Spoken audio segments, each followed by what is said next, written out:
ఈసారి టీమ్స్ గురించి మాట్లాడుకుంటే strongest team respect of Telugu Titans ని పక్కకు పెట్టేసి Telugu Titans need to play against competitors. We need to have a clear about వేరే టీమ్స్ ఎట్లున్నాయని. నీ ప్రకారం తెలుగు టైటాన్స్ కి టఫ్ కాంపిటీషన్ ఇచ్చే టాప్ టీమ్ ఏంటి? మాక్సిమం హర్యానా ఇవ్వచ్చు. నీ ప్రకారం? నేను అనుకునే జైపూర్ అన్న. Jaipur, like why Haryana? ఇప్పుడు సేమ్ టీంతో వచ్చిందన్న, జస్ట్ ఒక్క నవీన్ యాడ్ అయ్యిండు కాబట్టి టఫ్ ఇవ్వచ్చు. ఇప్పుడు లాస్ట్ సీజన్ మనమైతే మ్యాచ్ గెలిచినాం, చాలా డామినేట్ చేసి గెలిచినాం, కానీ తర్వాత టఫ్ ఇచ్చిర్రు మనకి సెకండ్ మ్యాచ్ లో, కాబట్టి మళ్ళీ అలానే అవ్వచ్చేమో అని అనిపిస్తుంది. Why not Jaipur? Because I mean the coach, like last season Patna Pirates కి ఎవరు కూడా అనుకోలే. వాళ్ళు కూడా కంటిన్యూస్లీ కోచెస్ చేంజెస్ నడుస్తూ ఉన్నాయి. వాళ్ళు కూడా ఒక ఏమంటారు చేంజింగ్ ఫేజ్లో ఉండే.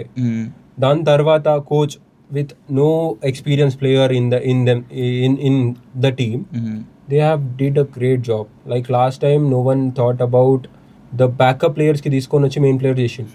అయితే అందుకే నేను ఈసారి నా గట్టి నమ్మకం ఏంటంటే ఈసారి కూడా అలాంటి ప్లేయర్స్, అలాంటి కొత్త స్టార్స్ వస్తారు. అందుకే ఐ మీన్ మీరు చూసిందే మన హుడా సార్ వచ్చిన తర్వాత మన టీం పరిస్థితి ఎట్లయింది. అట్లనే నేను అనుకునేది అదే, కోచ్ ఎఫెక్ట్ ఉంటుంది. దానివల్ల నేను జైపూర్ అని పెట్టేస్తున్నా. జైపూర్ అన్నావా నువ్వు? Interesting.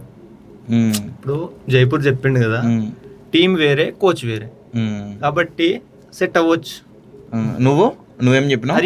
Haryana. Why not Haryana? Haryana అంటే ఎస్పెషలీ లైక్ లాస్ట్ టైం మీకు గుర్తుకుంటే లాస్ట్ మ్యాచ్ తెలుగు టైటన్స్తో ఉండే.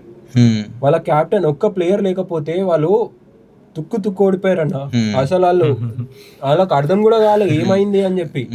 అది మన టీము ఒకటేసారికి ఎంత 49 very big margin, very big margin. ఒక్క ప్లేయర్ లేకపోతే వాళ్ళ అంత ఇదైపోయింది. వాళ్ళ దాంట్లో ఉండేదే మెయిన్ అగ్రెషన్. ఆ అగ్రెషన్ ఉంటే షాదులతో ఇప్పుడు లేడు. ఇంకోటి నేను ఇచ్చే ఏంటంటే Naveen. Because I mean Naveen is a good player, but ఒక్కసారి ఇంజరీ అయిన తర్వాత ఏ ప్లేయర్ కైనా రికవర్ కానీ టైం తీసుకుంటుంది. అది పవన్తోనైనా కానీ. And they will also fear from inside that ఇంకోసారి ఇంజరీ అయితే బాగుండదు అని చెప్పి. ఆ భయంతో వాళ్ళ పర్ఫార్మెన్స్ అనేది 100% ఉండదు. అందుకే నేను హర్యానాకు లేదని చెప్పి అంటున్నాను. నువ్వు జైపూర్ కాదు అని ఎందుకు అనుకున్నావు? ఎందుకంటే ఇప్పుడు ఎలాగో కోచ్ మారారు, మనోడు చెప్పిండు కదా ఇప్పుడు కోచ్ స్ట్రాంగ్ ఉంటాడని. అది నాకు సెట్ అవ్వదు అనిపిస్తుంది. ఇప్పుడు టీం చేంజ్ అయింది కదా, కాబట్టి కొత్త ప్లేయర్స్, కాబట్టి అలా అనిపిస్తుంది నాకు. ఓకే, నీ ఫేవరెట్ కబడ్డీ ప్లేయర్ ఎవరు? నాదైతే రాహుల్ అన్న. నీకో? రాహుల్. సో ఈ పాయింట్ గురించి కూడా ట్రూ ఫ్యాన్స్ వస్తే, అండ్ మెయిన్ గా తెలుగు టైటాన్స్ నుంచి, తెలుగు కమ్యూనిటీ నుంచి వచ్చిన ఫ్యాన్స్ రాహుల్ చౌదరికి ఎమోషన్.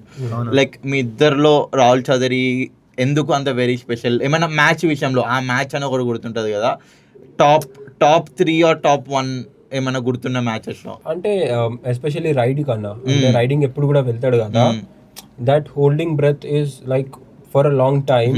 అండ్ ఆ ఇంటెన్సిటీ సేమ్ ఉంటుంది. సేమ్ ఇంటెన్సిటీతోని అన్ని సీజన్స్ లైక్ 4-5 సీజన్స్ ఆడిండు మన టీంలో, అదే సేమ్ ఇంటెన్సిటీతో. అందుకే నాకు ఇష్టం. నీకో? సో నేనైతే రాహుల్ చౌదరి కోసమే చూసిన పీకేలు అయితే. అందరూ పర్దీప్ నర్వాల్ అంటారు కానీ నేనైతే రాహుల్ చౌదరి అంటున్నాను. ఎందుకంటే రాహుల్ రైడ్కి వస్తే చాలు, పాయింట్స్ పక్కా వస్తాయి. ఓకే, మన టీం కాన్ఫిడెన్స్ ఉంటుంది గెలుస్తామని. సో చిన్నప్పటి నుంచే రాహుల్ని అయితే లైక్ చేస్తాను, ఫేవరెట్. ఓకే.